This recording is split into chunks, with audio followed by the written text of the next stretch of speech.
Shalom jemaat sekalian, welcome to Gibeon Church. Saya undang kita bangkit berdiri. Hari ini kita bersuka cita, kita akan memuji Tuhan bersama-sama.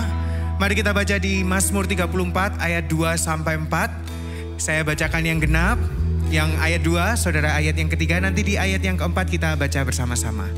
Mazmur 34 ayat 2 sampai 4. Aku hendak memuji Tuhan dengan segala waktu, puji-pujian kepadanya tetap di dalam mulutku. Saudara,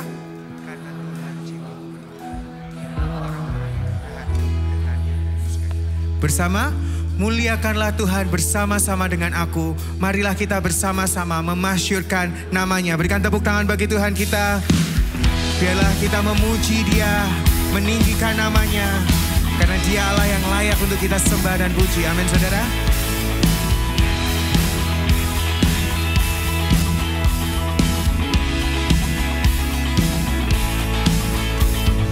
All creatures of God and King, your voice and let us sing. Oh, praise Him. Hallelujah. Now burning sun with golden beam. Now silver moon with softer gleam. Oh, praise Him. Oh, praise Him. Hallelujah. Hallelujah. Hallelujah. Kita pujikan dengan sukacita, amin. Now rushing wind that heart so strong, He clasped His sail in heaven alone. Oh, praise Him, hallelujah. Now rising pouring praise rejoice, He led of evening find a voice. Oh, praise Him. Oh, praise Him. Pujikan. Hallelujah, hallelujah, hallelujah. Kita akan pujikan bersaut-sautan. Oh, praise Him. Hallelujah. Oh, praise Him. Saudara. Oh, praise Him. Hallelujah. Say. Hallelujah. Oh, praise Him.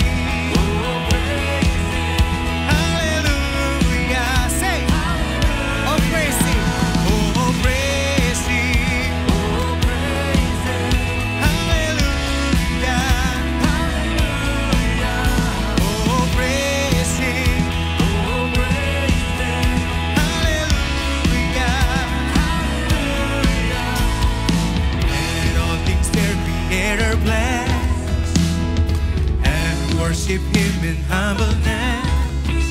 Oh, praise Him. Hallelujah. Praise the Father, praise the Son, and praise the Spirit, three in one. Oh, praise Him. Oh, praise Him. Hallelujah. Hallelujah. Oh, praise Him. Oh, praise Him. Serukan.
Tuhan kita.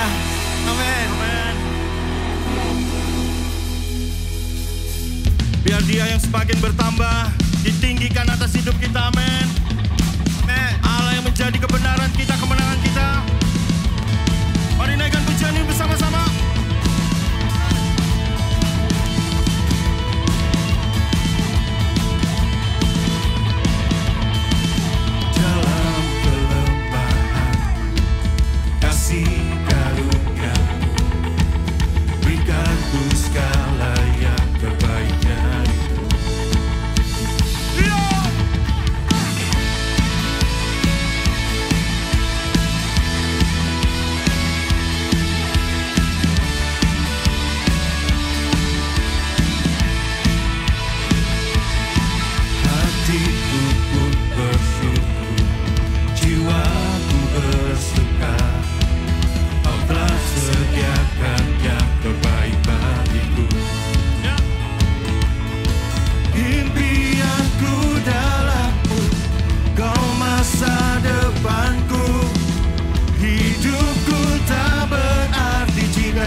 kerajaanmu, sekap hidupku milikmu. Yang kan ku rindukan selalu hanya kau, tiada yang lain, hanya kau. Bertambah dan ku berkurang, dunia melihat kau terang. Oh hanya kau bebaskan ku, hanya kau jalan terang hidupku menyatakan hanya kau. Oh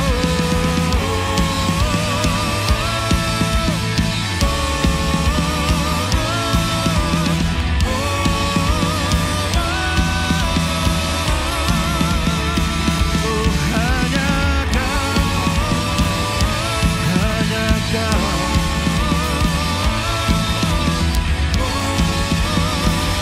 Beri sorak-sorai bagi Tuhan kita, Yesus Kristus. Shalom saudara, selamat datang di Gibeon Church. Di sini bukan tempat untuk orang sempurna, tapi tempat di mana kita semua disempurnakan oleh kuasa Injil dan kasih karunia Tuhan kita Yesus Kristus. Minggu ini kita akan bersama merenungkan pertanyaan katekismus untuk minggu yang ke-47. Saya akan membacakan pertanyaannya dan nanti kita bersama membaca untuk jawaban dan juga ayat Alkitabnya. Pertanyaannya, bagaimana kita menghargai hidup pernikahan dan hidup melajang sebagai karunia Allah? Pernikahan adalah anugerah dari Allah yang menunjuk kepada hubungan Kristus dengan gerejanya. Adapun hidup melajang adalah anugerah dari Allah yang memungkinkan seseorang untuk mengabdikan hidupnya bagi kerajaan Allah sambil menantikan pernikahan yang sejati antara Kristus dengan gerejanya. Kita baca bersama di dalam 1 Korintus 7 ayat yang ke-17 dan ke-27. Selanjutnya, hendaklah tiap-tiap orang tetap hidup seperti yang telah ditentukan Tuhan baginya dan dalam keadaan seperti waktu ia dipanggil Allah. Inilah ketetapan yang kuberikan kepada semua jemaat. Adakah engkau terikat pada seorang perempuan? Janganlah engkau mengusahakan perceraian. Adakah engkau tidak terikat pada seorang perempuan? Janganlah engkau mencari seorang. Silakan duduk, saudara. Saudara, saat ini kita hidup di dunia yang memiliki beragam pandangan terkait pernikahan dan hidup melajang. Kadang kita mendengar di masyarakat bahwa menikah itu baik. Tujuannya supaya hidupnya enggak kesepian. Ada juga yang berpandangan kalau menikah itu baik karena dengan menikah maka hidupnya akan menjadi penuh, akan menjadi sempurna dan akan bahagia selamanya. Di sisi yang lain banyak juga orang yang beranggapan bahwa hidup melajang jauh lebih enak.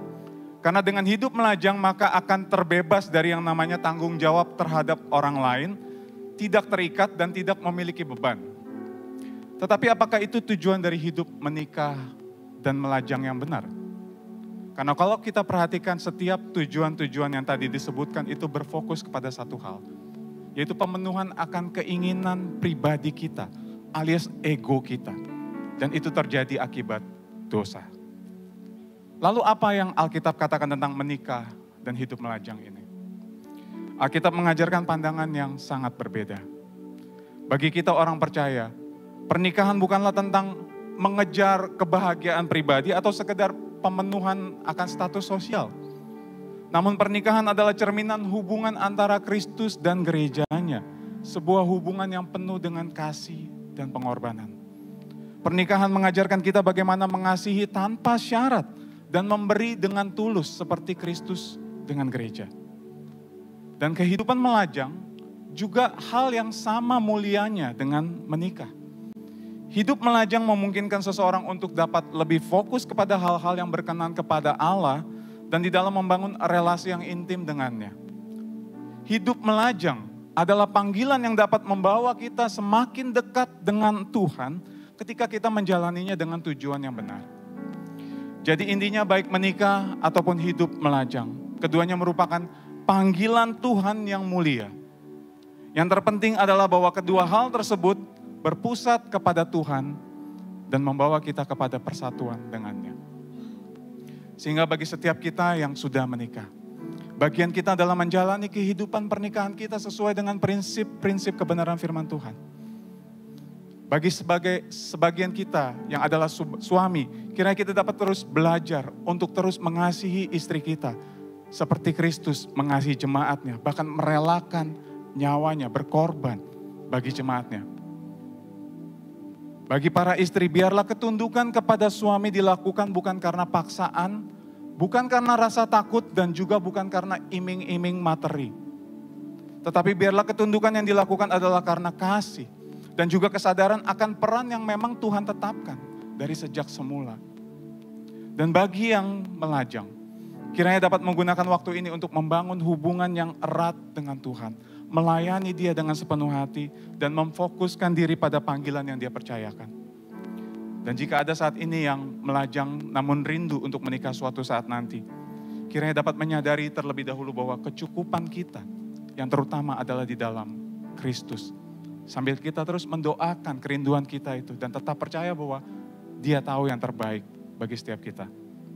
Jadi apapun status kita, entahkah kita menikah ataupun melajang, kiranya setiap kita dapat terus mengingat bahwa tujuan dari itu semua adalah satu hal, yaitu untuk membawa kita semakin serupa dengan pribadi Yesus Kristus, dan semua adalah untuk kemuliaan namanya. Amin. Mari saya undang setiap kita bangkit berdiri. Saudara, mungkin di dalam kita menjalani status yang kita miliki saat ini, entah menikah ataupun melajang, mungkin kita menjalaninya dengan pemahaman yang keliru. Dan tujuannya adalah untuk diri kita sendiri. Biarlah saat ini saya mengundang setiap kita untuk datang di dalam doa pertobatan secara pribadi. Dipersilahkan.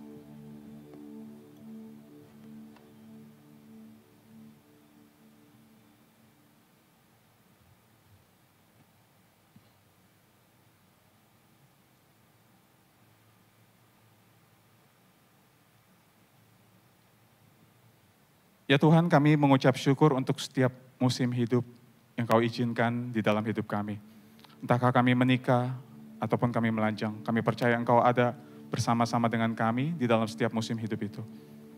Ampuni kami yang terkadang kami melupakan tujuan utama dari setiap status ataupun musim hidup yang kami jalani ini ya Tuhan.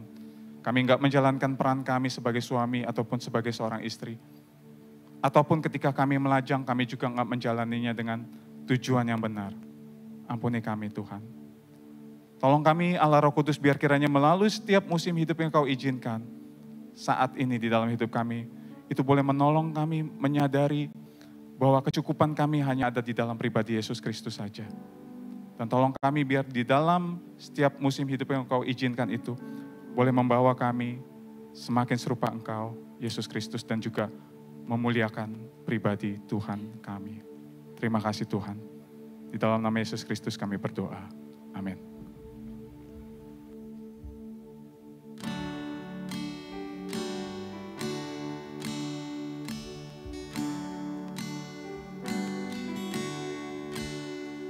Apalah arti hidupku, bukan pada kekuatanku,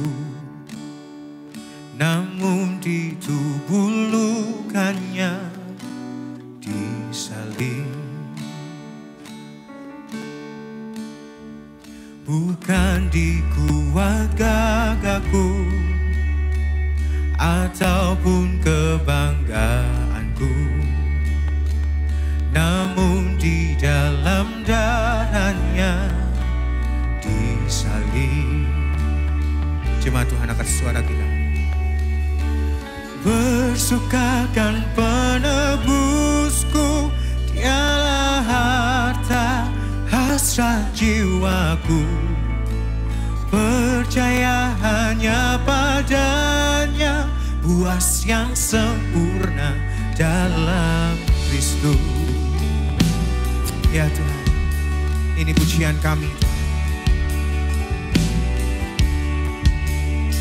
Seperti bunga cepat sirna, dunia tawarkan yang fana.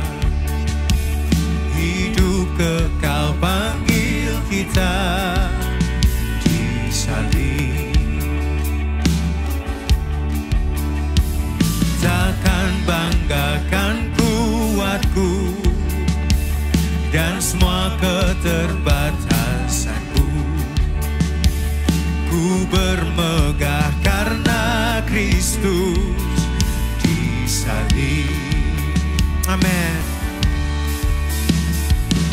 Bersukakan penebusku, dialah harta hasrat jiwaku. Percaya hanya padanya, puas yang sempurna dalam. Sekali lagi pujikan, bersuka. Bersukakan penebusku, dialah harta hasrat jiwaku. Percaya hanya padanya, puas yang sempurna dalam Kristus. Oh, yes Lord. Dua makna ku sadari, harga dan kehinaanku, ya Tuhan. Lunas diriku ditebus disalib. Sekali lagi kita mau pujikan, dua makna ku sadari, dua makna ku sadari, harga dan amin. Lunas diri kita ditebus, katakan lunas diriku ditebus disalib.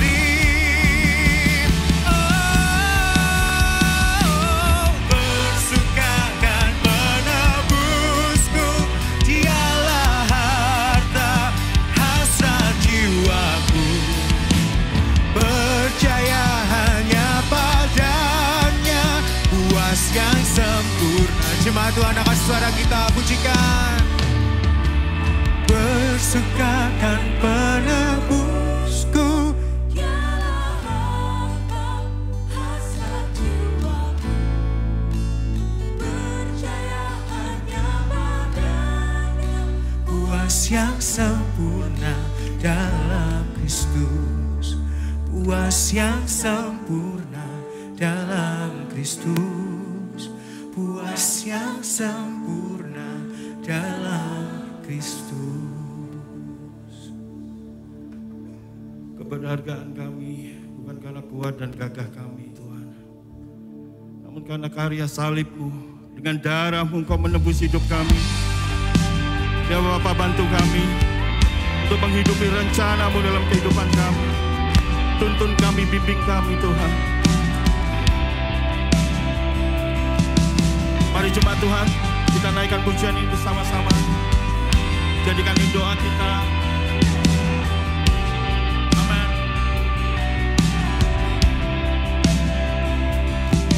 Bapa, Engkau mengenalku lebih dari siapapun. Engkau tahu ceritaku dan isi hatiku. Tak peduli masalahku, Engkau tetap memilihku. Ubahkanku, sempurnakan jadi karya yang indah. Semua kini aku percaya, tiada yang mustahil bagimu. Kuasa-Mu, kuatanmu, tak sanggup. Kini aku berserah. Oh, kini aku berserah pada rancangan-Mu bagiku. Ku ikuti panggilan-Mu,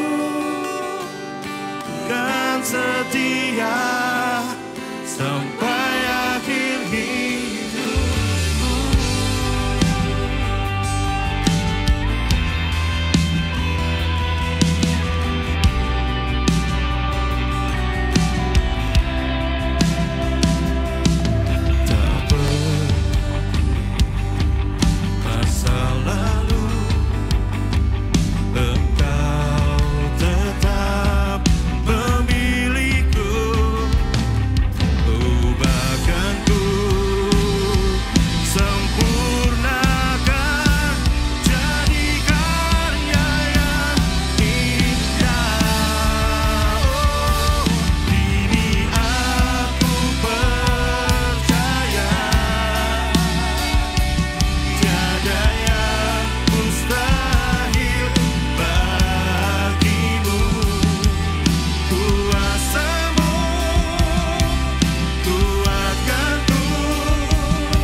Saat kami setia Tuhan, itu bukan karena kesetiaan kami, tetapi karena Engkau terlebih dahulu setia dalam hidup kami.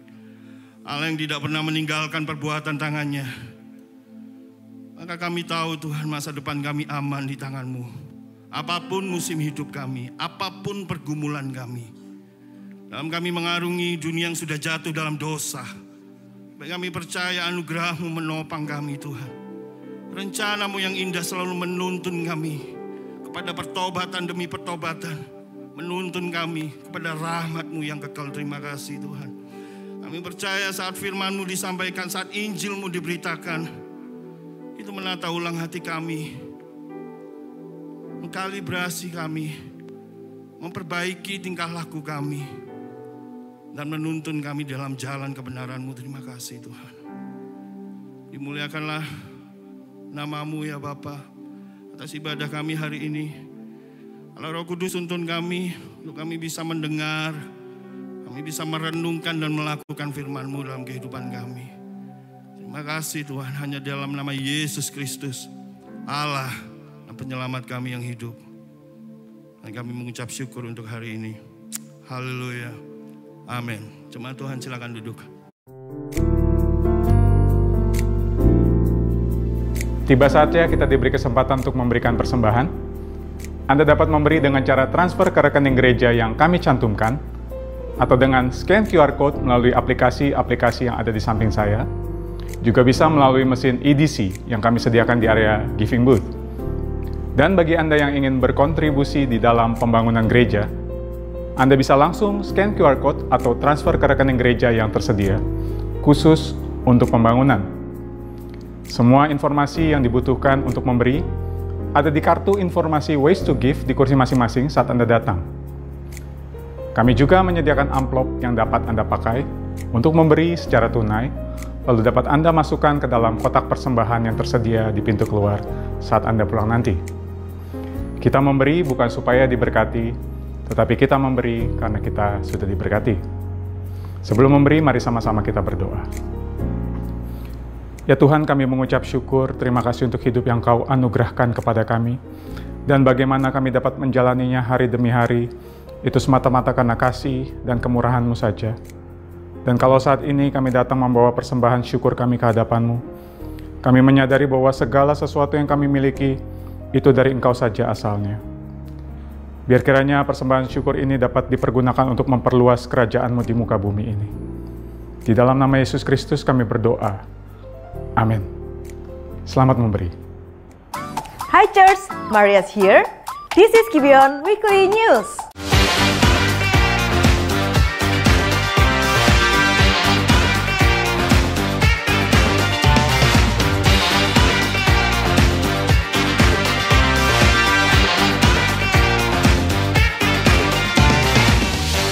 Kami di dalam hadirat Tuhan, di depan jemaat Tuhan, depan para hamba Tuhan, menyerahkan anak kami kepada Yesus Kristus sebagai milik Tuhan Allah Tritunggal.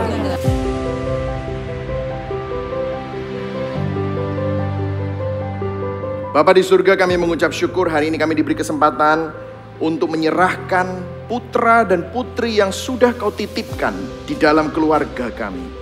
Kami berdoa bahwa setiap anak-anak ini Kau jagai, biar hidup mereka sesuai dengan jalan-jalan-Mu.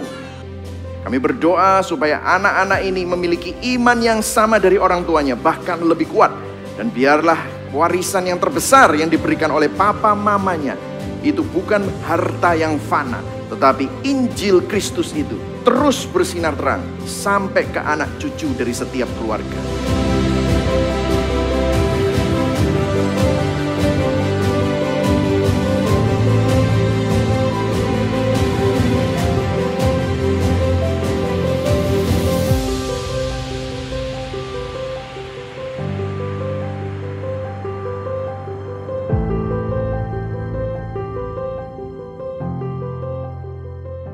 Tidak terasa kita sudah berada pada minggu terakhir di bulan November. Artinya apa? Christmas is coming! Dan minggu depan kita akan memulai Christmas Sermon Series dengan judul Advent, The Greatest Miracle.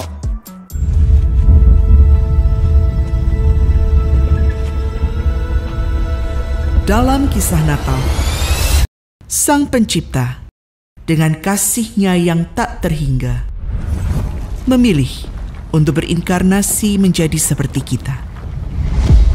Ia meninggalkan kemegahan surga untuk merasakan derita kehidupan manusia.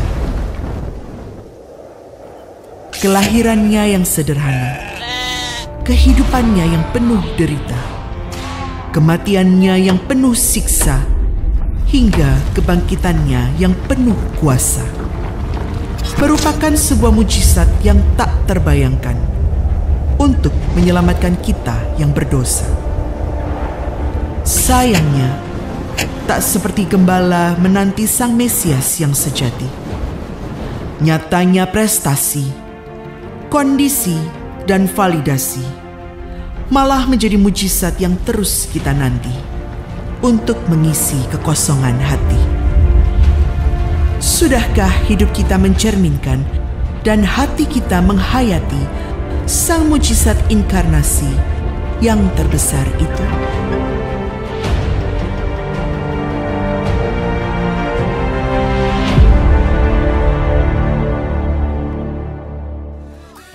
Kami mengucapkan terima kasih atas dukungan Anda dalam proses pembangunan dan renovasi gedung gereja Gibeon Church. Total dana yang telah terkumpul sudah lebih dari 85% dari total dana yang dibutuhkan. Wow, kami masih membuka kesempatan bagi Anda yang ingin mendukung kami melalui dana.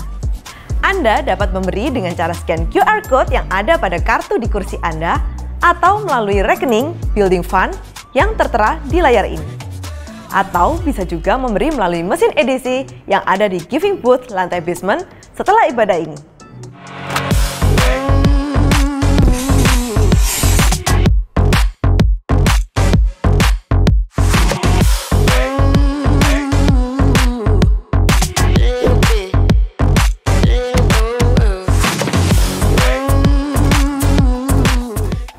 Wah, udah nggak sabar dan penasaran dengan buku Kalibrasi Hati yang akan launching di minggu depan. Bagi Anda yang baru pertama kali hadir di Gibeon Church, kami mengucapkan welcome. Di sini bukan tempat untuk orang sempurna, tapi tempat di mana kita disempurnakan oleh kasih karunia Tuhan dan Injil Yesus Kristus. Setelah ibadah ini, Anda dapat mengunjungi Connect Booth untuk berkenalan dengan para pastor. Connect Booth tersedia di lantai basement. Sekian info minggu ini. Happy Sunday, selamat mendengarkan sermon terakhir dari series From Judges to Jesus. Kitab Hakim-Hakim menceritakan siklus dosa dan ketidaksetiaan manusia terhadap Allah. Melalui kisah kepemimpinan teladan Otniel hingga pembebasan yang tak terduga oleh Ehud. Dari keberanian penuh iman Deborah hingga kemenangan yang penuh kelemahan dari Gideon. Dan dari nasar tragis Yeftah hingga narasi moral yang kompleks dari Simpson. Lebih dari sekedar sejarah, kita dapat melihat bayangan dan menghubungkan setiap kisah dengan Injil dan Yesus Kristus, Sang Pembebas yang sejati dan Hakim yang sempurna. From Judges to Jesus.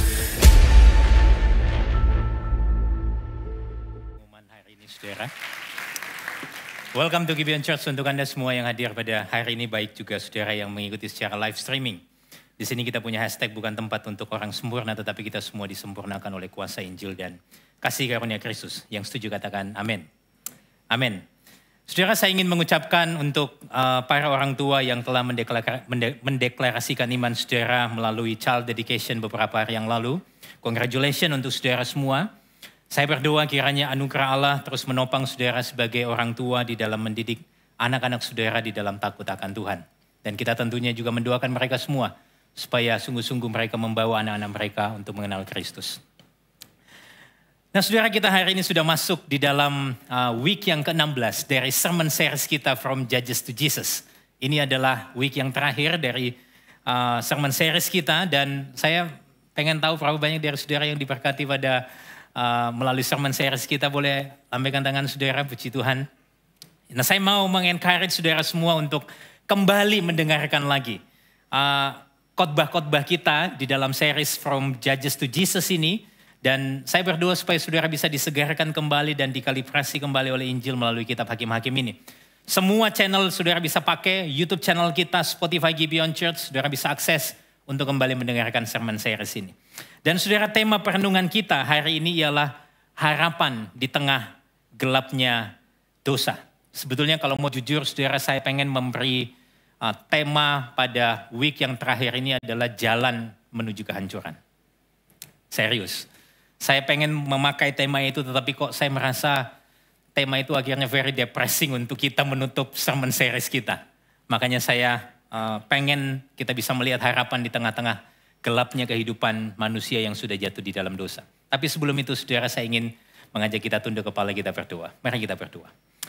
Tuhan, terima kasih untuk anugerah-Mu bagi kami semua di dalam hidup ini. Dan saat ini Tuhan, biarlah Roh Kudus boleh memberikan pengertian kepada kami ketika kami membaca firman Tuhan, ketika kami merenungkannya bersama-sama.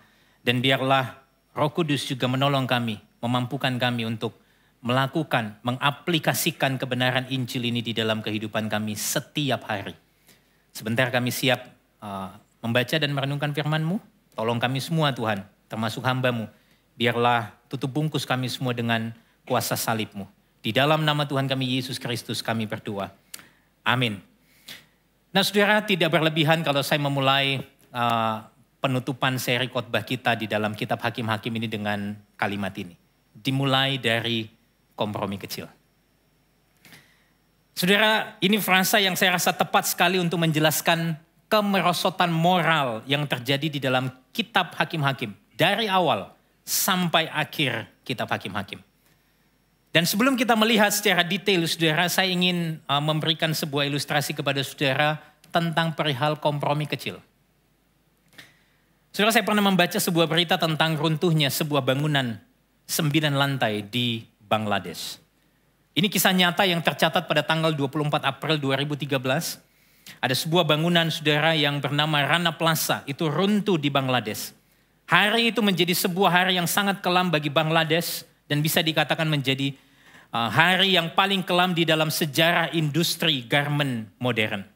Saudara tahu ketika bangunan itu runtuh ada kurang lebih 1.100 orang yang tewas dan ribuan orang terluka. Mungkin kita bertanya-tanya apa yang menjadi penyebab ambruknya bangunan ini.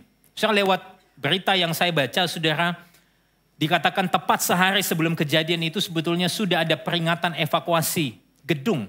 Karena ditemukan retakan-retakan di bagian dasar gedung. Tetapi pemilik gedung mengabaikan dan malah mengkonfirmasi bahwa gedung tetap aman dan meminta seluruh pihak, toko dan sebagainya tetap bekerja seperti biasa. Memang ada isu lain saudara, seperti pembangunan yang seharusnya 5 lantai ditingkatkan menjadi 9 lantai. Fondasi yang harusnya dibangun dengan komposisi material yang bagus tetapi ternyata hanya asal-asalan. Getaran-getaran mesin konveksi yang besar sekali di beberapa lantai sehingga banyak sekali faktor. Tapi yang saya mau soroti adalah begini. Peringatan retakan yang sudah ada 1 hari sebelum kejadian itu diabaikan bahkan dikompromikan.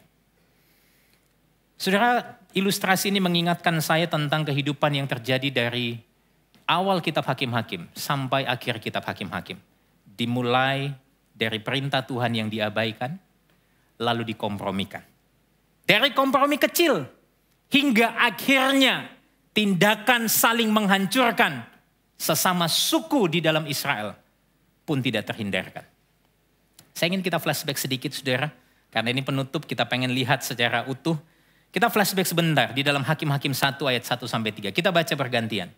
Sesudah Yosua mati, orang Israel bertanya kepada Tuhan, siapakah daripada kami yang harus terlebih dahulu maju menghadapi orang Kanaan untuk berperang melawan mereka? Ayat yang kedua.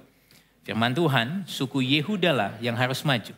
Sesungguhnya telah kuserahkan negeri itu ke dalam tangannya. Lalu berkatalah Yehuda kepada Simeon, saudaranya itu, majulah bersama-sama dengan aku ke bagian yang telah diundikan kepadaku, dan baiklah kita berperang melawan orang Kanaan. Maka aku pun akan maju bersama-sama dengan engkau ke bagian yang telah diundikan kepadamu. Lalu Simeon maju bersama-sama dengan dia. Sudah dikatakan bahwa orang Israel tanya sama Tuhan tentang siapa yang harus maju terlebih dahulu untuk menghadapi orang Kanaan. Lalu apa jawab Tuhan? Jelas sekali di sana Tuhan berkata, suku Yehuda lah yang harus maju. Jelas hanya suku Yehuda. Tapi kemudian di ayat yang ketiga, Yehuda mendatangi Simeon dan mengajak Simeon untuk maju berperang melawan orang Kanaan. Mungkin saudara tanya, apa yang salah dengan itu pastor? Kan ini sesuatu yang lazim kok, biasa saja. Tidak perlu kita melihat bahwa ini sebuah kesalahan. Tapi saudara, saya sependapat dengan apa yang dikatakan oleh Timothy Keller di dalam bukunya, yaitu Judges for You. Dia mengatakan demikian. Kemuridan sejati atau true discipleship itu radikal dan berani mengambil resiko. Karena seorang murid sejati bergantung pada Tuhan untuk menepati janjinya, memberkati mereka. Bukan pada naluri, rencana, atau polis asuransi mereka sendiri. Tidak mudah untuk benar-benar berani tanpa iman kepada Tuhan. Keberanian yang muncul dari keberanian yang tidak muncul dari iman kepada Tuhan bisa saja hanya petualangan kepahlawanan yang berlebihan atau bahkan kekejaman. Keberanian seperti itu biasanya berakar pada rasa tidak aman, keinginan untuk membuktikan diri atau rasa putus asa. Perhatikan bagian ini jauh lebih penting. Firman Tuhan berkata, Yehuda harus pergi. Tetapi Yehuda gagal sepenuhnya untuk taat. Mereka pergi, tapi mereka tidak pergi sendirian. Kemuritan mereka hanya setengah hati. Saudara, dengan kata lain, iman yang mereka miliki adalah iman yang setengah hati. Besar kemungkinan ada kekhawatiran di sana akan penyertaan Tuhan. Sehingga lebih tenang kalau mengajak Simeon untuk maju bersama-sama. Dengan kata lain begini saudara. Sebetulnya Yehuda sadar akan janji Tuhan. Tapi iman mereka, kepercayaan mereka tidak melekat kepada keyakinan akan janji Tuhan yang pasti ditepati. Semakin jelas lagi kalau kita membaca pasal yang pertama, saudara, dari ayat 21 sampai 32. Saya tidak akan tunjukkan itu, saya hanya akan kasih lihat saudara beberapa ayat, 2 ayat tepatnya. Di sana berulang kali, pasal 1 ayat 21 sampai 32, penulis kitab Hakim-Hakim mengatakan kata tidak dihalau, tidak menghalau. Saudara lihat bagian ini. Hakim-Hakim 1 ayat 21-28. Tapi orang Yebus, penduduk kota Yerusalem tidak apa? Dihalau. Lalu ayat 28 juga mengatakan hal yang sama. Setelah orang Israel jadi kuat, mereka membuat orang Kanaan itu menjadi orang Rodi dan apa? Tidak menghalau mereka sama sekali. Berulang kali dari ayat 21 pasal 1 sampai ayat 32. Kata ini muncul.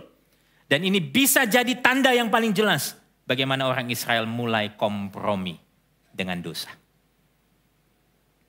Mereka jelas lebih mengutamakan kenyamanan diri mereka di atas ketaatan terhadap perintah Tuhan. Jika saya bisa sebut ini dengan satu istilah, maka saya akan menyebut bahwa kehidupan orang Israel ini dengan istilah a mediocre faith. Iman yang setengah-setengah. Dalam konteks kita sekarang ini, apa contohnya pastor? Iman yang setengah-setengah mungkin. Itu adalah orang-orang yang melayani di gereja hari Minggu dengan penuh semangat, dedikasi, tetapi menolak sepenuhnya bersandar kepada Tuhan di dalam keseharian. Ini mungkin macam orang Kristen pada hari Minggu yang pakai kaos dengan tulisan Christ is enough for me. Tapi di dalam keseharian seolah-olah mereka berkata, all I have is myself. Atau mungkin ini macam orang Kristen yang memahami bahkan bisa mempertahankan keyakinan imannya. Tetapi gagal untuk mengasihi orang yang berbeda dengan dirinya. Mungkin kita lebih gampang mengkritik daripada mengasihi mereka. Kita kaya akan pemahaman teologi tapi miskin dalam buah dari pemahaman itu. Atau ini mungkin macam orang-orang yang mengatakan Tuhan baik di dalam gereja. Tapi diam 1000 bahasa di tempat kerja atau ruang publik. Mungkin mereka terlihat saleh di dalam gereja. Tapi justru terlihat sangat duniawi di dalam pekerjaan. Mungkin mereka tidak ingin kenyamanan mereka terganggu. Sehingga itu membuat mereka menjadikan kenyamanan mereka lebih penting daripada ketaatan kepada Kristus. Atau juga bisa dalam bentuk lain. Iman yang berpikir bahwa Tuhan akan selalu mempermudah segala sesuatu. Slogan ikut Tuhan pasti sukses. Lalu kemudian ketika itu tidak terjadi, maka iman mereka menjadi runtuh. Intinya, saya ingin mengatakan demikian. Seringkali saudara, kehidupan iman kita itu ingin terlihat punya hidup rohani yang hebat. Tapi nyata-nyatanya kita hanya menjalani rutinitas agamawi tanpa melekat dan bergantung sepenuhnya pada Tuhan dalam hidup sehari-hari.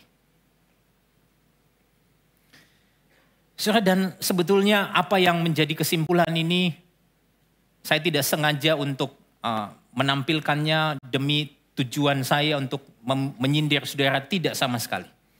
Hal ini sudah terjadi ratusan tahun di dalam hidup umat pilihan. Coba perhatikan ini saudara. Kalau kita compare, saya mulai masuk di dalam chapter 20, pasal 20 di dalam bacaan kita. Kalau kita lihat dalam pasal 1 ayat 1 dan 2, dikatakan waktu Yosua mati, sesudah Yosua mati orang Israel tanyakan sama Tuhan, siapa yang dahulu maju menghadapi orang Kanaan untuk berperang melawan mereka. Lalu apa jawab Tuhan? Suku Yehuda lah yang harus maju. Yang menarik, di pasal 20 ayat 18, ada pertanyaan yang senada di sana. Pertanyaannya apa saudara? Coba perhatikan, kita baca sama-sama pasal 20 ayat 18. 2, 3. Lalu orang Israel berangkat dan maju ke Betel.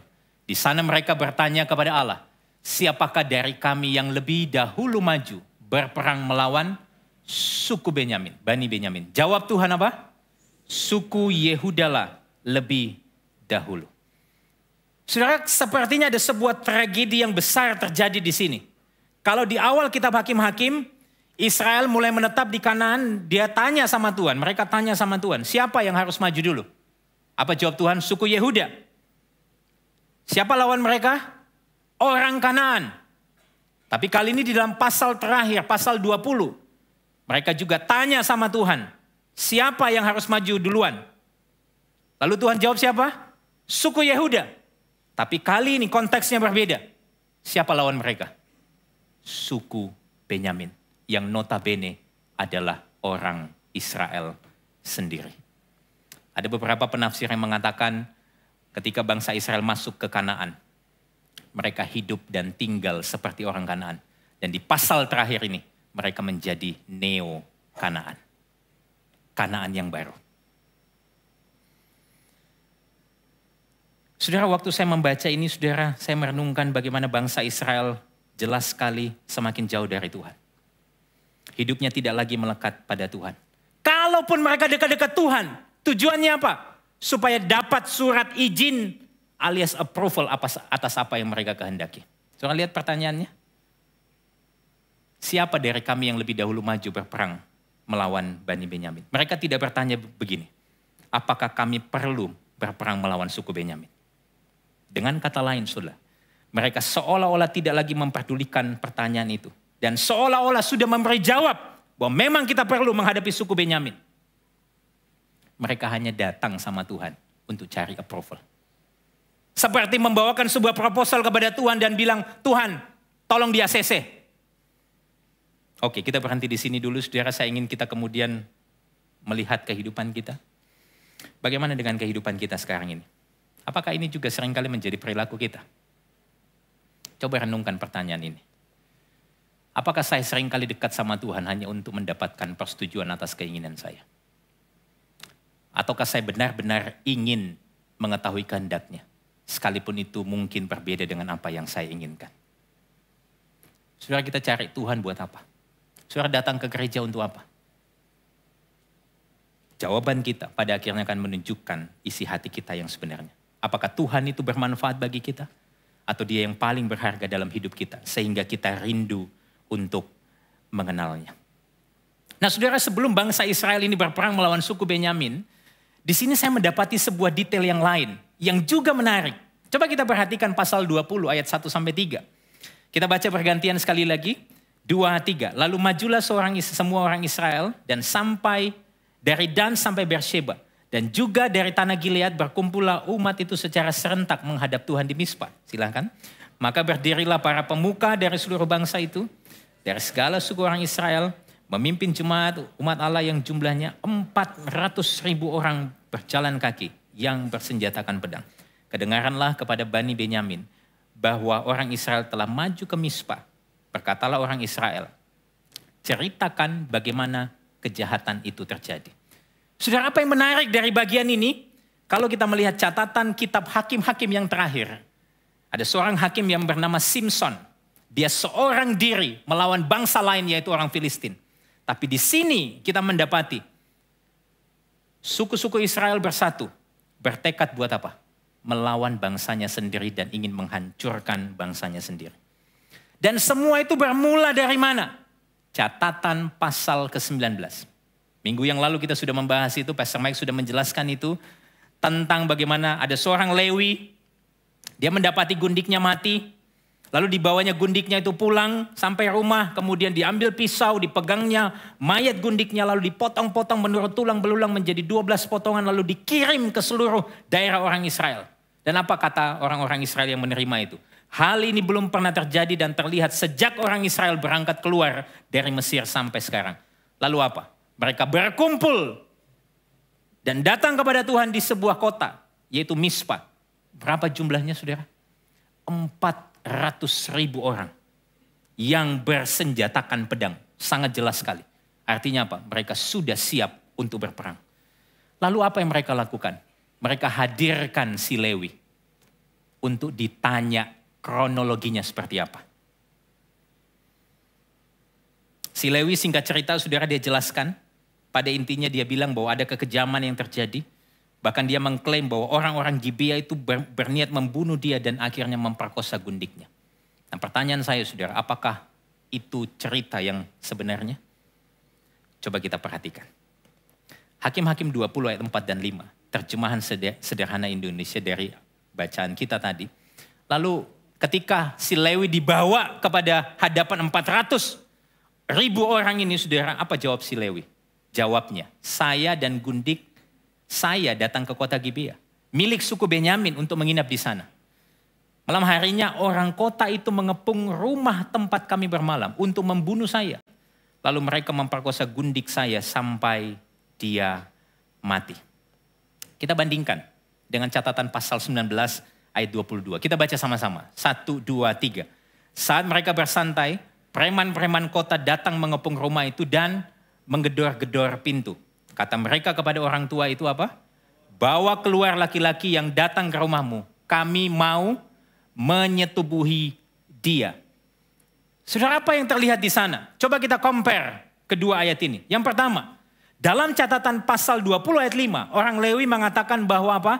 Orang kota itu mengepung rumah tempat kami menginap. Padahal catatan pasal 19 jelas dituliskan bahwa yang melakukan itu adalah beberapa preman dari kota Gibea. Apa yang terlihat di sini, saudara? Dia melebih-lebihkan dengan mengklaim bahwa yang melakukan perbuatan itu adalah seluruh orang Gibea. Padahal nyatanya hanyalah sekelompok preman. Jadi nampaknya ceritanya mulai dibumbui. Ada yang namanya exaggeration. Sudah ditambah-tambahin. Relate nggak dengan kehidupan kita, saudara? Kalau kita pengen cerita gitu ya, wah, kita dengar cerita dari sumber aslinya, waktu kita cerita kepada orang lain kayaknya lebih seru kalau kita tambahin sedikit. Lalu yang kedua, saudara, di dalam pasal 19, apa yang hendak dilakukan oleh sekelompok preman itu? Hendak memperkosa siapa? Siapa yang hendak diperkosa? Orang Lewi itu. Tapi di dalam pasal 20 ayat 5, si Lewi bilang apa?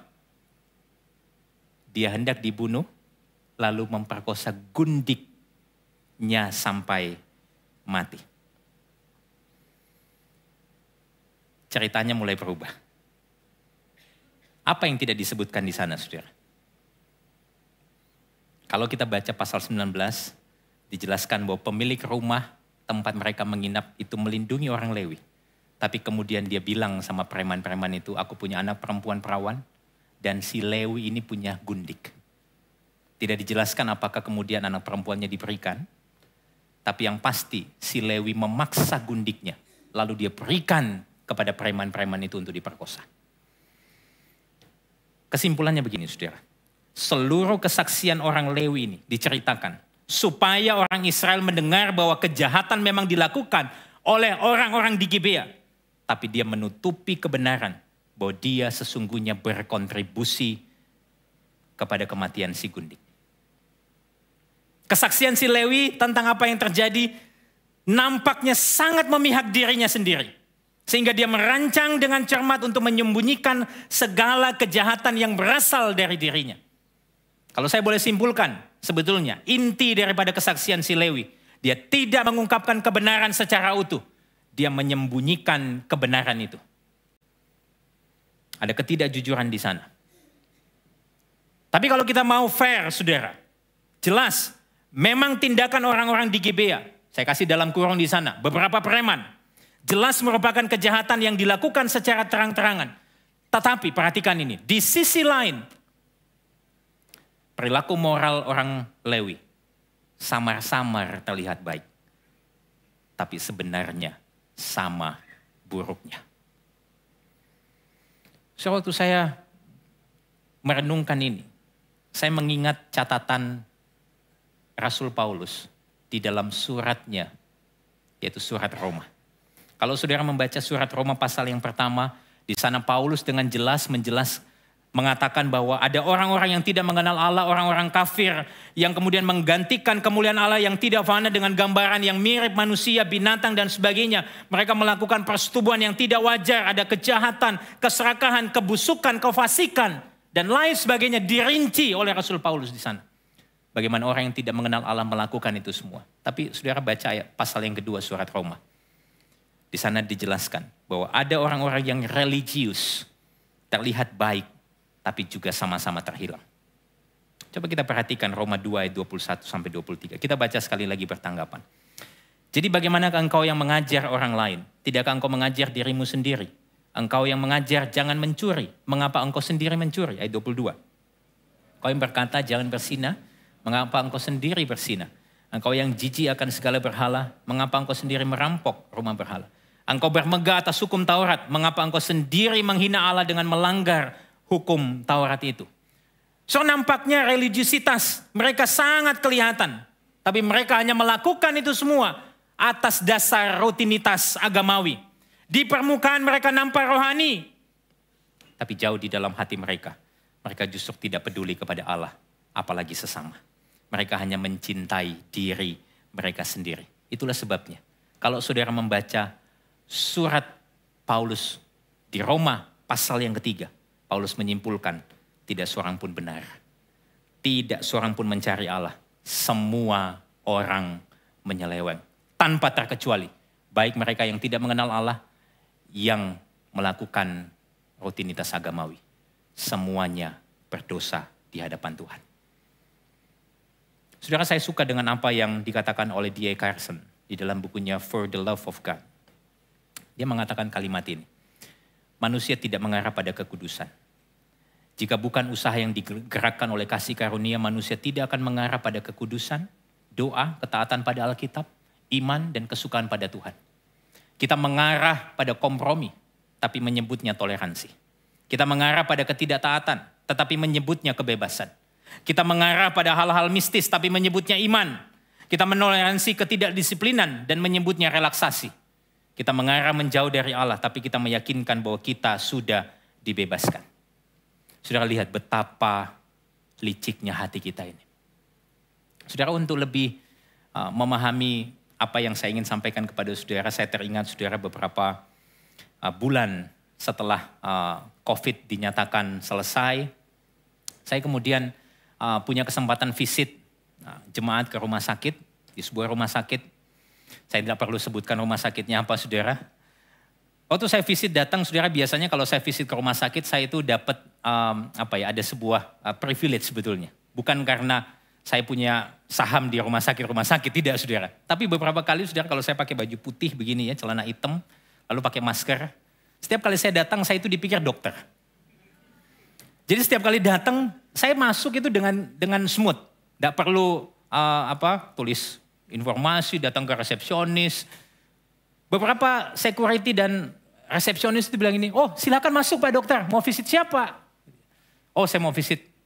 Saya cuma ngomong gitu saya masuk saudara. Nah satu kali waktu saya visit, malam hari, di sebuah rumah sakit saudara saya masuk, lalu saya dihadang oleh security dan resepsionis dan dikatakan bahwa Bapak perlu swab. Saya bilang swab sudah selesai. Pandemi sudah selesai, dinyatakan. Kenapa harus swab? Ini protokolnya Pak. Saya mulai tertrigger saudara dan saya mulai mangkel. Saya ngoceh di depan mereka, saya bilang saya berulang kali visit ke rumah sakit yang lain, swab sudah tidak ada. Kenapa di sini masih melakukan itu? Resepsionisnya cuma bilang, ini protokolnya Pak, ini SOP-nya, saya hanya menjalankan tugas. Kalau Bapak mau tanya, tanya sama manajemen. Mana manajemennya? Oh, mulai lagi saudara. Pak begini Pak, ini protokolnya Pak. Istri saya di samping sudah bilang gini, kok sudahlah. Saudara, tapi hati saya itu masih tidak terima. Lalu saya, ya sudah. Saya pergi swab saudara di satu ruangan gitu. Setelah dicolok begitu, saya ngoceh-ngoceh sama susternya. Saya bilang, ini kok lama banget sih? Sebentar Pak, lagi disiapin alatnya. Saya ngomel-ngomel saudara. Sampai satu kali saudara setelah selesai semua, saya masih tunggu setengah jam kurang lebih sebelum masuk. Itu pun kalau hasilnya negatif. Oh, setengah jam itu saudara, perawat yang melayani saya itu kayak mungkin saya bayangin dia ngelihat orang lagi kerasukan. Saya ngoceh gak berhenti-berhenti. Sampai istri saya bilang ini, kok sudah. Saya bersyukur hari itu dia gak tengking saya di depan perawat-perawat. Dalam nama Yesus keluar kamu. Saudara, akhirnya setengah jam selesai, hasilnya keluar. Negatif, saya masuk visit. Di lift itu saya masih ngoceh-ngoceh. Setelah visit, setelah berdoa saya masuk mobil, saya masih ngoceh-ngoceh. Sampai istri saya bilang, sudahlah kok, please. Sudah selesai kan? Saudara, saya ceritakan ini tujuannya buat apa sih? Saya pengen kasih tahu saudara begini. Seringkali kita itu punya kecenderungan membenarkan diri kita. Padahal kita tahu itu protokol yang harus dilakukan. Kenapa? Kenyamanan kita mulai terganggu. Kita mulai komplain. Kita cari cara untuk membenarkan diri kita. Seringkali kita kompromi, tapi kita bilang itu toleransi. Seringkali kita kemudian apa? Melakukan ketidakdisiplinan, tapi kita bilang ya relaksasi sedikit-sedikit bolehlah. Ya dosa sedikit-sedikit enggak apa-apa. Kita menjauh dari Allah. Lalu kita bilang begini, Tuhan itu mengasihiku apa adanya. Aku bebas melakukan apapun. Saudara lihat, perhatikan. Betapa jahatnya hati kita. Itulah sebabnya kita butuh kasih karunia. Karena sesungguhnya tanpa kasih karunia Allah yang mengubahkan dari dalam, maka setiap perilaku hidup kita yang ada di luar, itu hanya polesan tanpa pertobatan. Itu sebabnya Tuhan Yesus menegur orang-orang Farisi, ahli-ahli Taurat. Dia mengatakan kamu seperti kuburan yang dilabur putih dalam Injil Matius. Tapi di dalamnya tulang belulang. Saudara, ini menjadi refleksi bagi kita. Dari kisah ini saudara, saya merefleksikan bahwa sebetulnya kita semua pada satu waktu mungkin pernah menceritakan kisah yang lebih baik tentang diri kita. Dan perilaku kita kepada orang lain atau kepada diri kita sendiri. Kita menipu diri kita sendiri. Kita tidak menyatakan kebenaran yang sebetulnya. Kepada orang lain maupun kepada diri kita. Saudara, mungkin dalam hidup kita ada rahasia-rahasia tersembunyi. Beberapa hal mungkin kecil. Tapi menyerupai perilaku orang-orang Gibea. Atau mungkin kita bilang saya nggak melakukan pastor. Tapi kita mungkin seperti Lewi. Yang seringkali menceritakan kisah yang lebih baik tentang diri kita untuk melindungi diri kita sendiri. Kita tidak menceritakan kebenaran yang sebetulnya yang harus diungkapkan. Dan kalau kita lihat kitab Hakim-Hakim, saudara, sebetulnya kita semua adalah orang-orang yang sama dengan orang-orang Israel.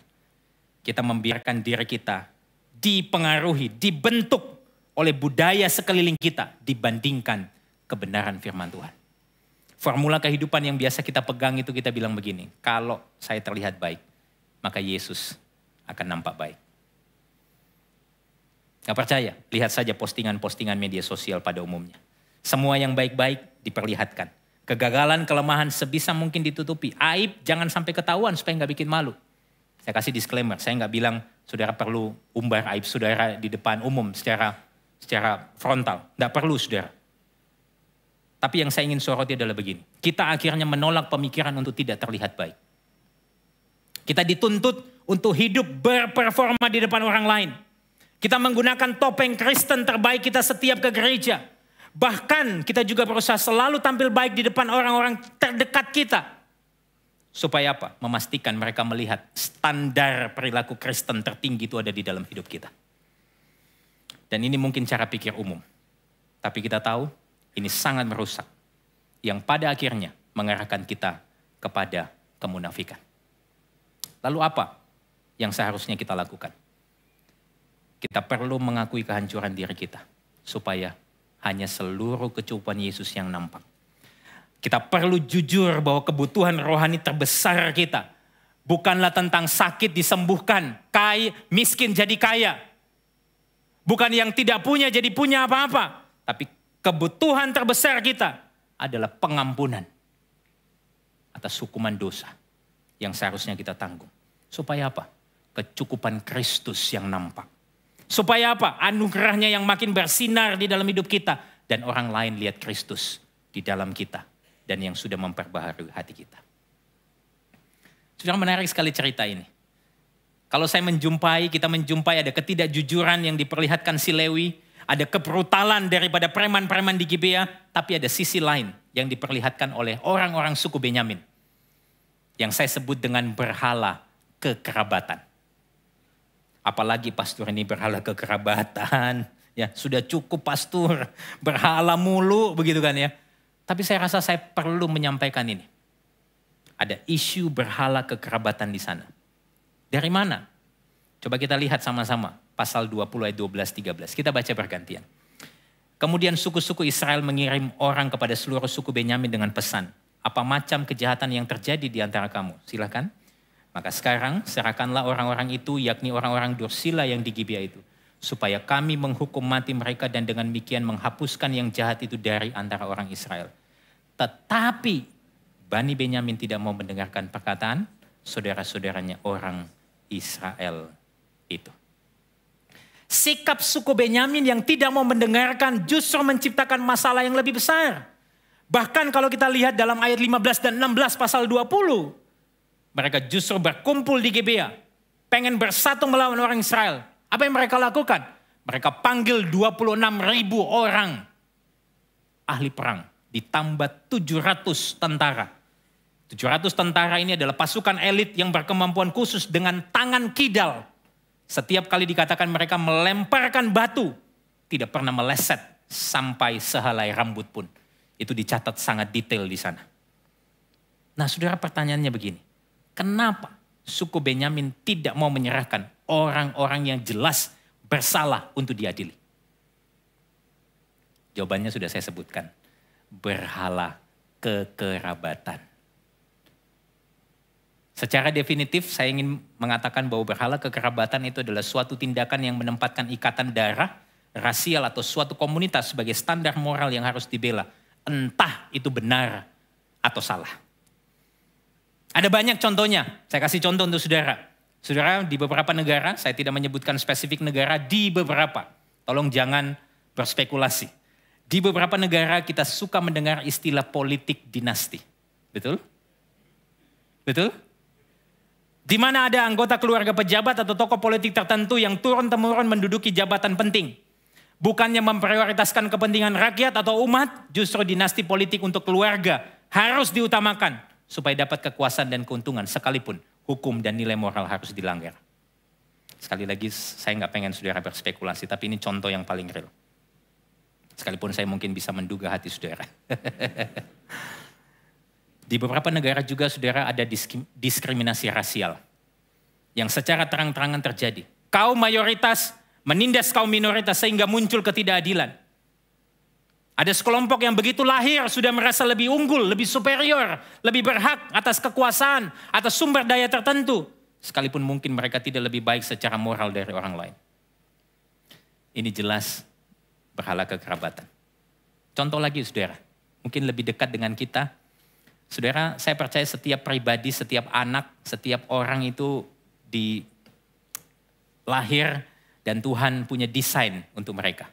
Sehingga mereka punya ketertarikan tertentu. Misalnya, ada orang-orang yang, atau ada anak-anak ketika mereka bertumbuh, mereka punya ketertarikan dengan seni, dengan medis, dan lain sebagainya. Tetapi, karena tradisi keluarga, misalnya, semua keluarga adalah pendeta. Maka tidak jarang untuk memenuhi hal itu. Supaya nama keluarga dan tradisi keluarga tidak luntur, tetap dipertahankan. mereka dipaksa untuk melakukan hal itu. Saudara lihat, ini ada isu yang sangat kental di dalam hidup kita. Yang namanya berhala kekerabatan. Kita mempertahankan ikatan-ikatan tertentu. Untuk apa? Untuk diri kita sendiri. Kita berhenti di sini. Saya pengen kita menanyakan pertanyaan reflektif ini ke dalam hati kita. Coba tanyakan pertanyaan ini. Apakah saya pernah merasa sulit untuk menyatakan kebenaran karena takut menentang orang yang dikasihi? Dan mengapa itu menjadi sulit? Apakah saya lebih condong mengutamakan hubungan yang damai meskipun itu berarti tidak menyatakan kebenaran?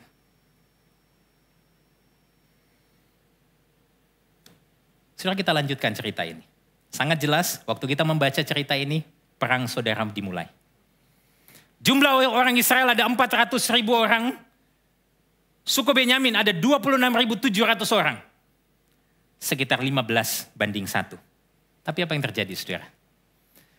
2 kali Israel mengalami kekalahan. 40.000 orang Israel gugur akibat pertempuran itu. Lalu setelah 2 kali bangsa Israel kalah, ini momen yang penting. Mereka datang sama Tuhan. Dengan sebuah sikap pertobatan. Saudara lihat ya, siklus di dalam Israel ini, hakim-hakim ini ada siklus. Mereka bertobat. Coba perhatikan pasal 20 ayat 26 sampai 28. Kita baca pergantian lagi. Kemudian pergilah semua orang Israel, yakni seluruh bangsa itu lalu sampai di Betel.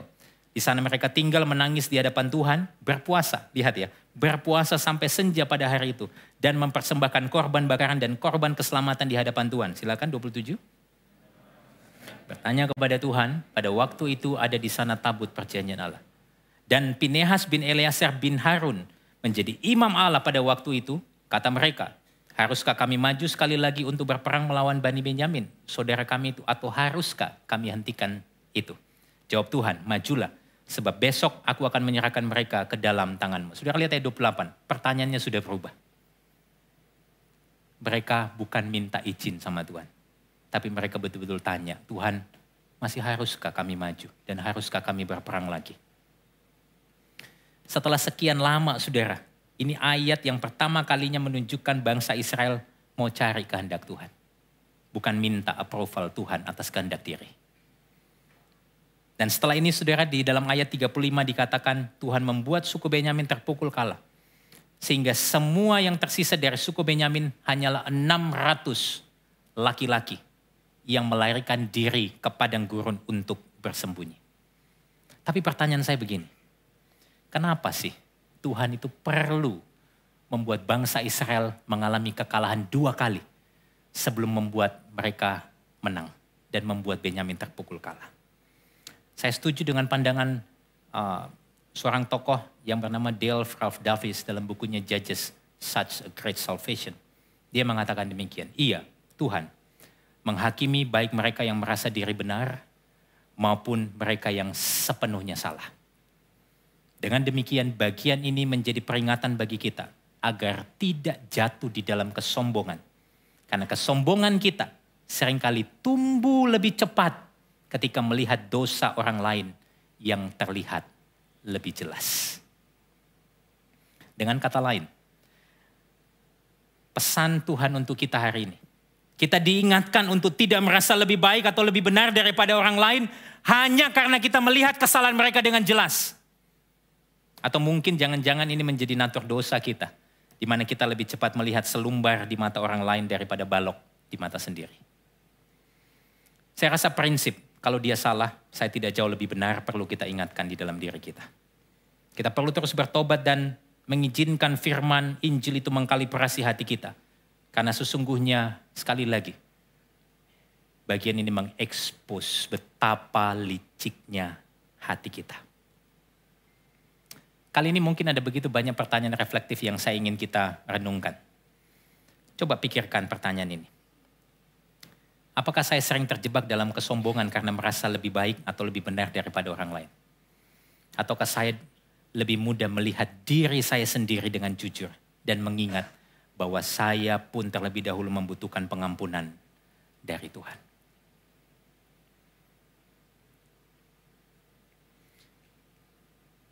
Pasal 20, kita lanjutkan ke pasal 21. Sebetulnya ini harusnya menjadi 2 khotbah, tapi saya rasa kita perlu buat ini lebih kompak. Dan pasal 21, tiba-tiba kalau saudara membaca, nanti saudara lanjutkan pembacaan saudara, tiba-tiba mood di dalam cerita pasal 21 itu berubah. Kalau pasal 20 itu bicara bagaimana bangsa Israel itu begitu berhasrat untuk menghancurkan suku Benyamin.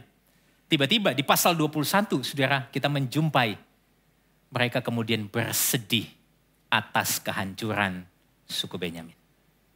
Jadi ceritanya saudara secara sederhana ketika mereka melihat suku Benyamin ini hampir punah, tinggal 600 orang laki-laki yang melarikan diri, mereka akhirnya mulai menjadi sedih.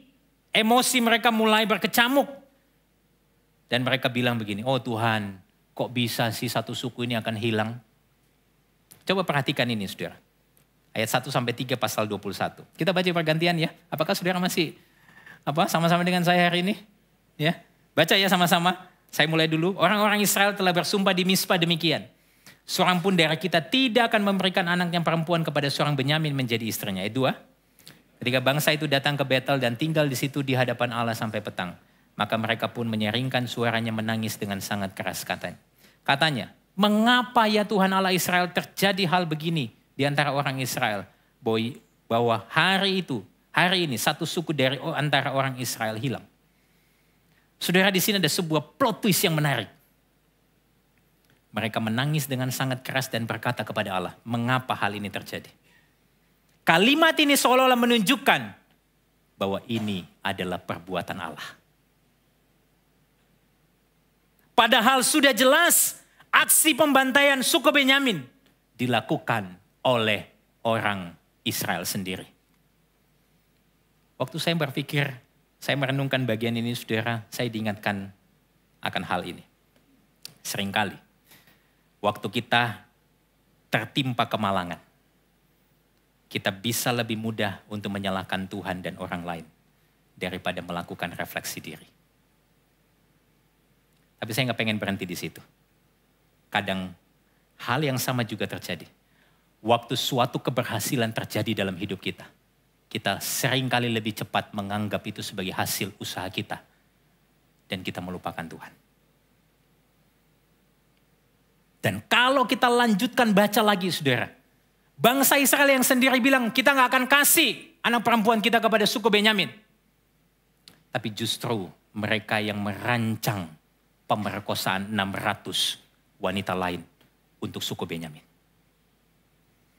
Seorang tokoh yang bernama, yang menulis buku The Book of Judges, namanya Barry Webb. Dia mengatakan begini, ini adalah ironi dari pemerkosaan seorang wanita di pasal 19. Disebabkan 600 wanita lainnya diperkosa di dalam pasal 21. Dan yang lebih tragis, ada pembantaian ribuan pria dan wanita yang terjadi di antara kedua pasal itu, yang bahkan tidak disebutkan jumlahnya. Sebagai konklusi, kejahatan demi kejahatan terus terekspos, bahkan sepertinya makin memuncak. Makanya saya bilang, saya pengen kasih judul tema khotbah ini adalah jalan mudah menuju kehancuran. Tapi kok rasanya sangat depresif. Masihkah ada harapan saudara di tengah gelapnya dosa manusia ini? Kitab Hakim-Hakim ditutup dengan kalimat ini saudara. Ayat 23-25, kita baca bergantian lagi. Jadi Bani Benyamin berbuat demikian. Dari gadis-gadis yang menari-nari yang dirampas itu mereka mengambil perempuan, jumlahnya sama dengan jumlah mereka. Kemudian pulanglah mereka ke milik pusakanya lalu membangun kota-kotanya kembali dan diam di sana. Ayat 24. Pada waktu itu pergilah orang Israel dari sana, masing-masing menurut suku dan kaumnya. Mereka masing-masing berangkat dari sana ke milik pusakanya. Pada zaman itu tidak ada raja di antara orang Israel. Setiap orang berbuat apa yang benar menurut pandangannya sendiri. Kalau kita membaca 23 dan 24, dikatakan mereka akhirnya pulang. Membangun kota-kota mereka kembali. Seperti sebuah cerita yang kok rasanya ini happy ending. Setelah perang mereka kemudian kasihan, ya sudah pulang dengan damai. Betulkah ini happy ending? Sepertinya terlihat demikian. Tapi ayat 25, kalimat terakhir dikatakan, setiap orang berbuat apa yang benar menurut pandangannya sendiri. Penulis kitab Hakim-Hakim seakan-akan ingin mempertegas bahwa masalah utama dalam hidup manusia adalah setiap orang merasa benar dan berbuat apa yang benar menurut pandangannya sendiri. Jadi, kalau masalahnya berasal dalam diri manusia, maka manusia tidak bisa jadi solusi bagi dirinya sendiri. Saudara, di tengah-tengah keadaan yang seperti ini, yang sepertinya tanpa harapan dalam hidup manusia, saya ingin mengatakan, justru di sana kasih karunia Allah terlihat jelas. Kok bisa, pastor? Coba lihat ayat 25. Sebelum dikatakan setiap orang berbuat apa yang benar menurut pandangannya sendiri, Hakim-Hakim mencatat, pada zaman itu tidak ada raja di antara orang Israel. Kalimat ini, saudara, ingin menunjukkan sebuah petunjuk bahwa pencarian sosok pemimpin, hakim, raja yang sejati akan mengisi seluruh sejarah umat Allah. Tetapi di dalam realitas sejarah umat Allah, tidak ada satupun dari pemimpin, hakim, raja yang berhasil melindungi umat Tuhan dari kejatuhan penyembahan berhala, perbudakan, bahkan pembuangan. Dalam kitab Hakim-Hakim kita menyaksikan keberadaan hakim itu semakin cacat. Pembebasan umat Israel akhirnya semakin lemah. Maka dari itu, ada timbul sebuah pertanyaan yang penting. Apakah ada raja yang cukup kuat untuk membebaskan manusia dari perbudakan dosa dan menjadi solusi bagi masalah dosa di dalam hati manusia? Saya tidak ingin buru-buru kita menyimpulkan, tapi saya ingin membawa saudara untuk melihat raja yang cukup kuat di sini harus punya setidaknya 3 hal. Yang pertama, dia adalah seorang yang datang tanpa dipanggil oleh manusia. Karena apa? Tidak ada seorang pun yang mencari Allah. Dia haruslah seorang yang dapat melakukan tindakan penyelamatan seorang diri. Karena semua manusia sudah berdosa dan tidak bisa berkontribusi atas tindakan penyelamatan itu. Dan dia haruslah seorang yang tidak pernah bersalah, supaya sanggup membersihkan manusia dari kejahatan. Bukan hanya di dalam masyarakat, tetapi di dalam kejahatan hati manusia. Dan tahukah saudara, seluruh kriteria ini terpenuhi lewat 1 ayat di dalam Yohanes 3:16. Kita baca sama-sama ayat ini. Karena begitu besar kasih Allah akan dunia ini, sehingga Ia telah mengaruniakan anaknya yang tunggal, supaya setiap orang yang percaya kepadanya tidak binasa, melainkan beroleh hidup yang kekal.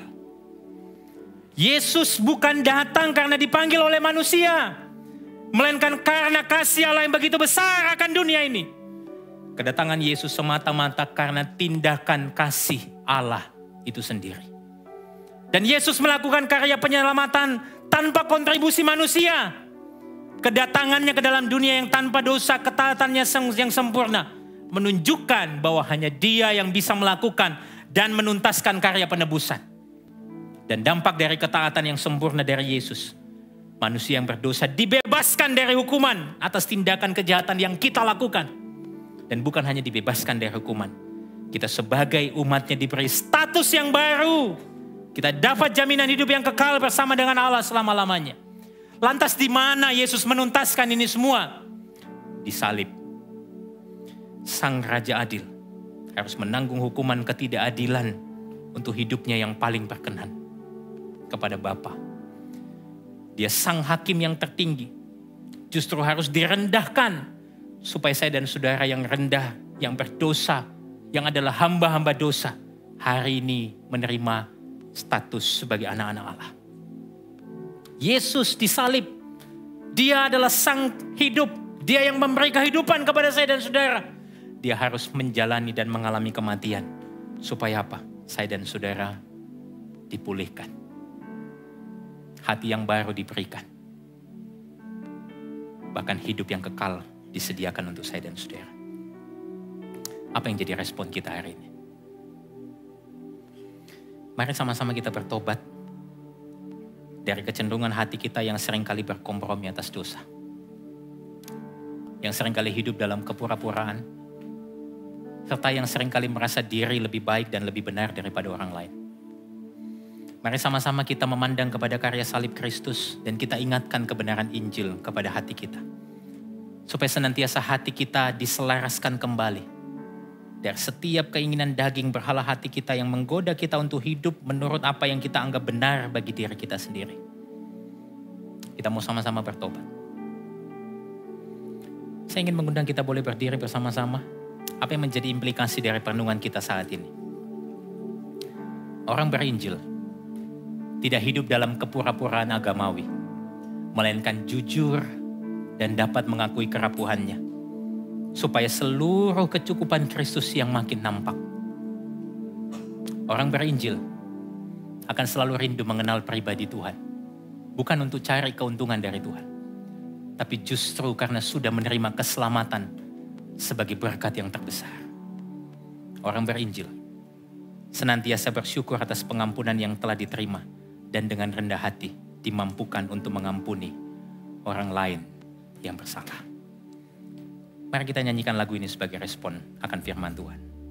Dulu hilang dalam kelam, hatiku tersesat, dosa samakan sengatnya, buatku binasa. Harapanku telah menyimpang, tolak kehendakmu, kasihmu yang membuatku terima anugerahmu.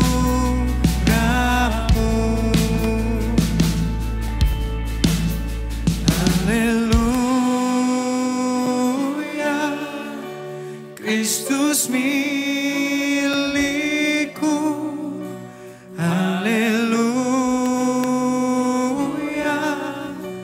Yesus hidupku.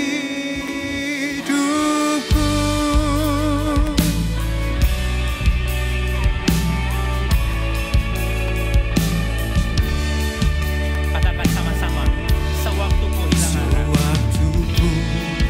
hilang arah, bukakan kasih-Mu, Engkau melihat dirimu, tuntun kesalib-Mu, dan ku pandangkan kasih-Mu, Kau tanggung dosaku, Kau menyerah murka Bapa, ku dapat rahmat-Mu. Haleluya, Kristus milikku.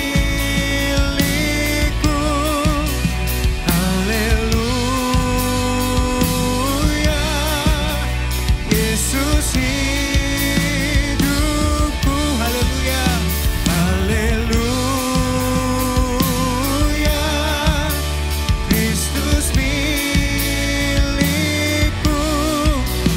Haleluya, Yesus hidupku.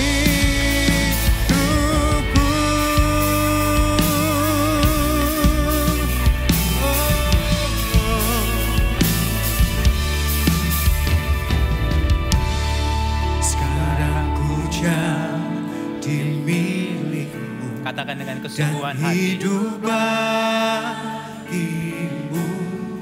Bila ku taat dan teguh, itu Ya Tuhan, itu semua karunia-Mu. karuniamu.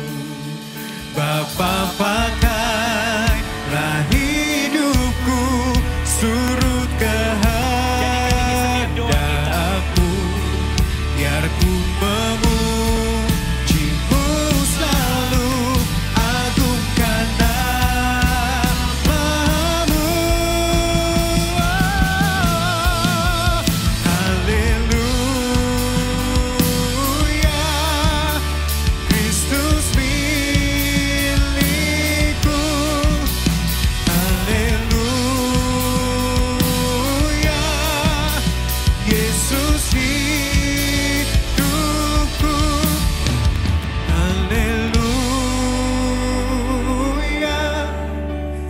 Yesus milikku. Haleluya. Yesus hidup. Kita beri kemuliaan untuk Tuhan kita. Saudara, mari sama-sama datang di dalam doa pribadi kita. Kita mau bertobat di hadapan Tuhan. Karena seringkali, kalau mau jujur, kita seringkali hidup di dalam kepura-puraan. Kita pengen terlihat kuat. Padahal sesungguhnya, kita adalah orang-orang yang butuh anugerah Tuhan. Atau mungkin seringkali, kita pengen dekat Tuhan. Bukan karena Tuhan, tapi karena kita pengen cari keuntungan dari Tuhan. Kita mau mohon ampun untuk itu. Atau mungkin seringkali kita lebih gampang melihat kesalahan orang lain dan luput melihat diri kita bahwa kita adalah orang-orang yang sebenarnya sudah diampuni.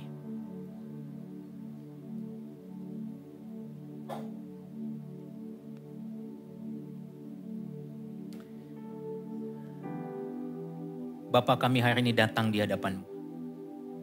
Kami mau bertobat. Karena seringkali kami cenderung melihat Engkau berguna dibandingkan sebagai pribadi yang indah dan yang mulia dalam hidup kami. Ampuni kami ya Tuhan. Kalau juga selama ini kami lebih cepat melihat kesalahan orang lain daripada melihat diri kami yang berdosa ini. Kami sadar hari ini, diingatkan kembali bahwa sesungguhnya kami semua adalah orang-orang yang berdosa. Orang-orang yang butuh pengampunan. Dan kami bersyukur kalau kami sudah terima itu di dalam Kristus. Hari ini Tuhan tolong kami. Supaya kami senantiasa hidup di dalam anugerah-Mu. Dan menjadi penyalur kasih-Mu bagi orang-orang di sekeliling kami. Dengar doa kami Tuhan. Saudara yang dikasihi oleh Tuhan, mari arahkan hati kita, tangan kita kepada Allah. Tuhan memberkati engkau dan melindungi engkau. Tuhan menyinari engkau dengan wajah-Nya, memberi engkau kasih karunia. Tuhan menghadapkan wajah-Nya kepadamu dan memberi engkau damai sejahtera. Kiranya berkat dari Allah Bapa yang kekal, karya keselamatan yang sempurna dari Tuhan kita Yesus Kristus, serta persekutuan yang indah dari Roh Kudus, menyertai, memelihara, menopang dan memampukan engkau menjadi saksi-saksi Kristus dimanapun engkau berada. Mulai sekarang ini sampai selama-lamanya. Di dalam nama Tuhan Yesus yang percaya dan menerima, katakan amin. Sekali lagi beri kemuliaan untuk Tuhan kita. Happy Sunday and God bless.